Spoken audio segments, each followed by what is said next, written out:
भी सूचना मिलती है हम उस पर तुरंत कार्रवाई करते हैं। चाहे अभी पिछले महीने ही हमने एक कार्रवाई करी, तो जो भी ये रॉटन, ना केवल कार्रवाई होगी, उनको हम इंश्योर करेंगे कि वो इस फोर्स में ना रहें, उनके ऊपर स्ट्रिक्टेस्ट कार्रवाई की जाएगी। और एज पर लॉ, मैं इतना बिल्कुल एक्सट्रीम में नहीं बोलूंगा कि बिल्कुल कल ही हम डिसमिस कर देंगे। एज पर लॉ जो उसमें कार्रवाई होती है, चाहे उनको डिपार्टमेंटल करके डिसमिस करना पड़े, चाहे क्रिमिनल केस करके रजिस्टर करके डिसमिस करना पड़े, जो भी ये भ्रष्टाचारी हमारे पुलिस विभाग में पाए जाएंगे उनके ऊपर हम स्ट्रिक्टेस्ट एक्शन लेंगे।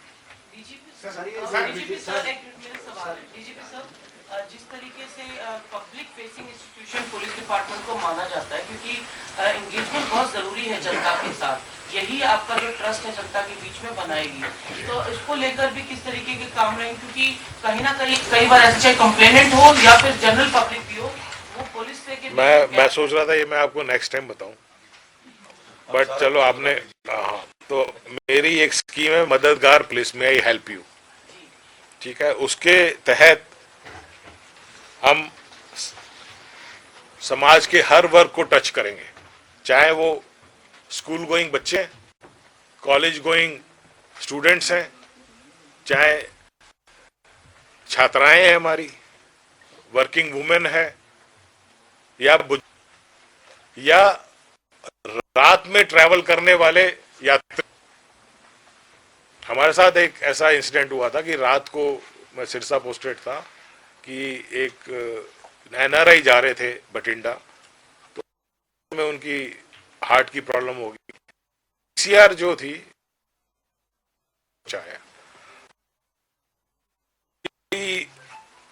ऑर्गेनाइज्ड एक सिस्टम नहीं था, तो फिर मैंने कहा ये तो बहुत ही जरूरी चीज है, रात को अगर ऐसी जाती है, उस टाइम इतना नेट भी नहीं था और मोबाइल भी नहीं था, तो हमने ये स्कीम कंसेप्चुलाइज की कि रात को एक यात्री को क्या क्या प्रॉब्लम हो सकती है, उसके बच्चे को कोई पेट्रोल खत्म हो सकता, मेडिकल प्रॉब्लम हो सकती, ऐसे हमने 10 एक्टिविटी आइडेंटिफाई करी, तो हमने मेन रूट्स पे हम वो उनको फैसिलिटीज प्रोवाइड कर देंगे। तो ये स्कीम है, मे आई हेल्प यू, तो हम इसको इम्प्लीमेंट कर। ऐसे हमारे पास बहुत सारे आइडियाज हैं जो मैं बैठ के सोचता था अपने हरियाणा के बारे में, हरियाणा पुलिस के बारे में। पुलिस वेलफेयर में भी बहुत बहुत जरूरत है। अभी मेरी बेटी की शादी हुई, तो उसमें बैंकेट हॉल की चार्जेस 5 लाख रुपए, तो चाहे पुलिस मैन के बेटे की शादी होती है, खर्चा करना पड़ेगा, कहां से लाएगा? तो मेरी स्कीम है, हम पुलिस लाइन में एक बैंकेट हॉल बनाएंगे ताकि हमारे पुलिस कर्मचारी है उन पे कोई इस टाइप का खर्चा ना पड़े। और उनके लिए हम कुछ ऐसे स्कीम लेके आएंगे कि हर बेटी की अगर शादी होती है तो हम उसमें 5 लाख उसको हम वेलफेयर से दे सके। तो ऐसी बहुत स्कीम्स है। किसी का बच्चा अगर हॉस्टल में जाता है, इमीडिएटली 2 लाख रुपए मांग लेते हैं, कहां से लाएंगे? तो हम उसको वेलफेयर से कंट्रीब्यूट करके ऐसी स्कीम हम लेके आएंगे। ये सब हमने सोचा हुआ है। और मिसिंग पर्सन बच्चे जो घर से चले जाते हैं, ऑपरेशन मुस्कान, तो ये नहीं है चल नहीं रहा है, चल रहा है सारा का सारा। हम उसको और एक्सेलरेट कर, जिसकी जहां पे एक्स्ट्रा जरूरत है। हमारे 10,000 अपराधी भागे हुए हैं, हम उनको पकड़ेंगे। उसके लिए चाहे टेक्नोलॉजी यूज करनी पड़े, चाहे एआई यूज करनी पड़े, जो भी नए नए हमारे जो तौर तरीके हैं, नए मॉडर्नाइज तरीके हैं, उससे हम उस पर एक्शन लेंगे। ठीक है, ये और बहुत है, बल्कि हम मैं अभी और ज्यादा कमिट नहीं करना चाह रहा। हमारा यहाँ तक है कि हम एक गांव को अडॉप्ट करें और उसको सैनिटेशन की, हर थाना एक गांव को अडॉप्ट करे और सैनिटेशन से रिलेटेड, सफाई से रिलेटेड हम उनको मोटिवेट करें, वहां पे प्रदूषण को हम कंट्रोल करें। 400 अगर थाने हैं तो हम 400 गांव को हम इंप्रूव कर सकते हैं। तो इस टाइप की बहुत मेरे थॉट्स हैं। और इसमें अपनी टीम के साथ मैं बैठूंगा। हमारी प्रायोरिटी तो सबसे पहले crime control, law and order है, उसके बाद हम पब्लिक तक जाएंगे, उसके बाद हम अलग स्टेप वाइज अलग अलग उसमें जाएंगे। सर एक सवाल है सर मैं डॉक्टर रविंद्र मिश्र, डेली गार्डियन और आज समाज में हाँ जी, हाँ जी। सर एक जो एक्सटोर्शन का बाहर में लोग रोड से ऑपरेट करी गैंगस्टर्स, वो इशू हमेशा रहा है। उसमें यहाँ तक कि कई सिटिंग एमएलए या पहले जो पूरे हो रहे हैं उनको धमकियां मिलती रही हैं सर, और ये पिछले 2-3 साल में लगातार बढ़ा है सर। इस दिशा में सर क्या किस तरह की आपकी अप्रोच रही? इस पे क्लियर आदेश है सेंटर से भी, यूनियन होम मिनिस्ट्री का भी, अपने मंत्री जी का भी। कोई एक्सटॉर्शन कॉल हल्के में नहीं ली जाएगी। और मेरा तो मानना है जो भी व्यक्ति अगर आतंक फैला रहा है वो आतंकवादी है, किंतु वो टेररिस्ट एक्ट में इन्हीं, अभी हम इनको बीएनएस और इसी में ले रहे हैं। क्लियर कर देना, अगर कोई भी क्रिमिनल अगर हरियाणा पे, हरियाणा के बाहर से, अब्रॉड से ये आतंक फैलाना चाहेगा, लोगों को डराएगा, धमकाएगा, उसको हम बख्शेंगे नहीं। चाहे हमें बाहर से उसको पकड़ के लाना पड़े, चाहे हमें जो भी एक्सट्रीम सर्कमस्टेंसेस स्टेप्स लेने पड़े वो हम लेंगे। बट हर केस में हमारी पुलिस मुस्तैद है। अभी 2 दिन पहले भी एक ऐसा, हमने उस पर फौरन एक्शन लिया, वो एक फेक निकला। कल रात को भी एक इस टाइप की न्यूज आई अंबाला रेलवे स्टेशन की, वो भी हमने पूरी तहकीकात। सब लोग नया साल मना रहे थे, हमारी टीम उस धमकी देने वालों को ढूंढ रही थी, वो जाके जालंधर में ट्रेस हुआ। तो हम पूरी तरह से सजग हैं, हमारे पास पूरे इक्विपमेंट्स है, पूरी हमारे पास टेक्नोलॉजी है, और किसी भी धमकी देने वाले को बिल्कुल बख्शा नहीं जाएगा। सर गन कल्चर को लेकर जिस तरीके से गाने जो है वो द्वारा गाए जाते हैं, तो उसको लेकर क्या कार्रवाई रहेगी? उनके खिलाफ कार्रवाई की जाएगी, पहले भी कर रहे हैं वीडियो।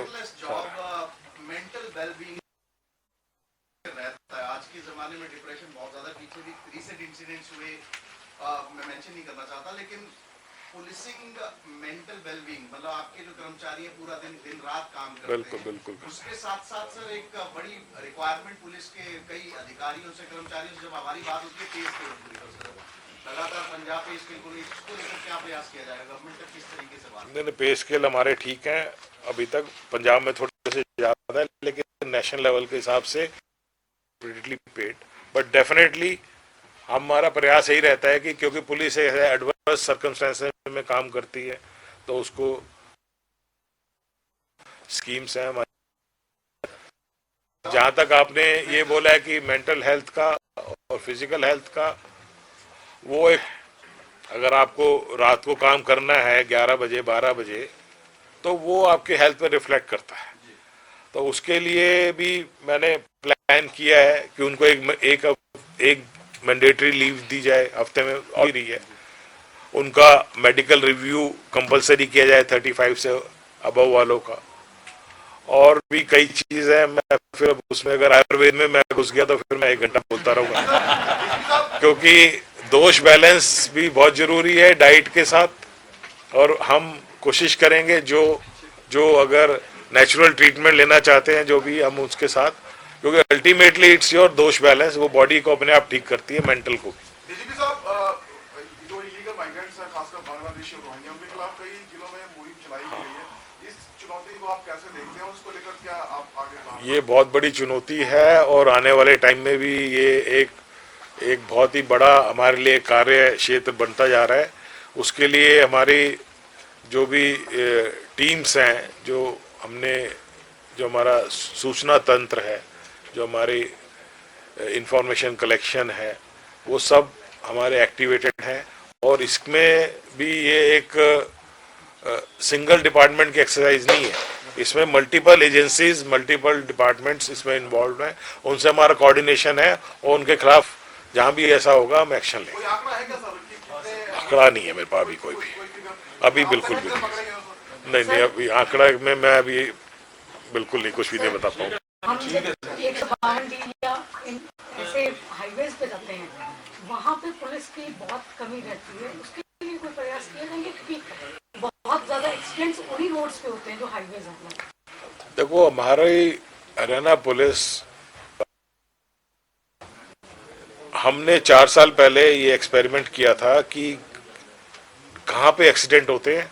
हमने उसका पूरा स्टडी किया, एक्सेल शीट बना के कहाँ पे रिपीट एक्सीडेंट्स हो रहे हैं, और जहाँ पे टेक्निकल रीजन थे, जहाँ पे इंजीनियरिंग फॉल्ट से हमने उसको रिपेयर किए, वो उसको इम्प्रूवमेंट करी।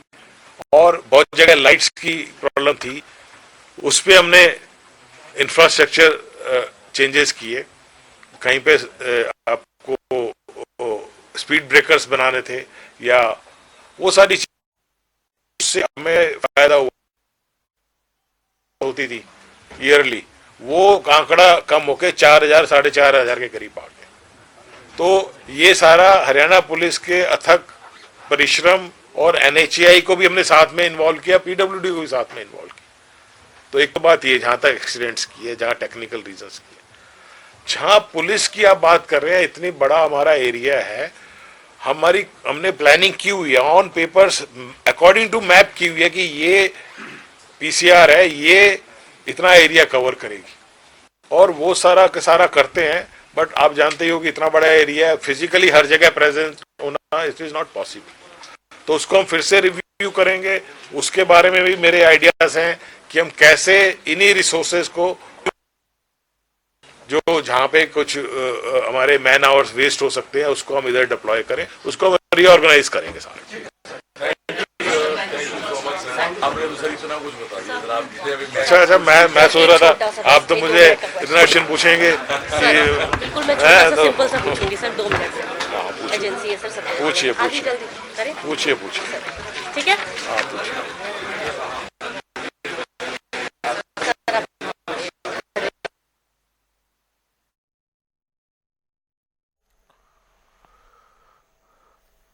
ऑपरेशन हॉटस्पॉट भी चलता रहेगा। डीजीपी की ओर से यह बयान सामने आया। उन्होंने कहा कि जनता की उम्मीदों पर खरा उतरेंगे, लैंड माफिया को कंट्रोल करेंगे, और साथ ही यह भी कहते हुए नजर आया कि पुलिस का काम बेहद मुश्किल है, क्रिमिनल को ढूंढकर एक्शन लेना पड़ता है, आम लोगों की शिकायतों का निपटान करेंगे। डीजीपी अजय सिंघल ने पदभार संभाला है, और इस दौरान मीडिया से बातचीत करते हुए उन्होंने कहा कि मुख्यमंत्री नायब सैनिक का आभार, नए कानून इस नए दौर के लिए जरूरी है।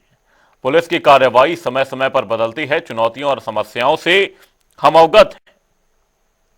राष्ट्रीय सुरक्षा में हरियाणा पुलिस की अहम भूमिका है, समय और तकनीक के साथ बदलना जरूरी है।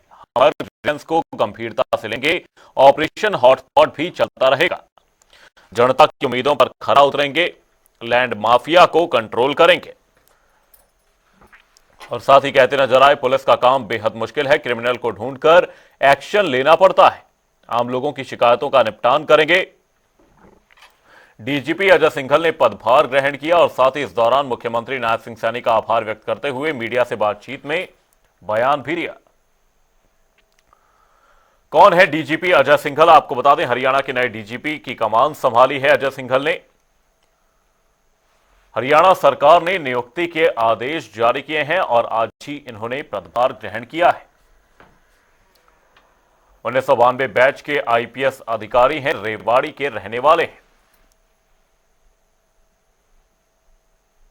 State vigilance anti corruption bureau की कमान संभाली है।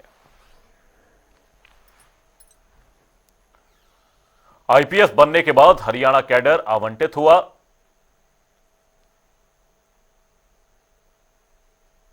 एएसपी और एसपी स्तर पर कई जिलों में सेवाएं दी।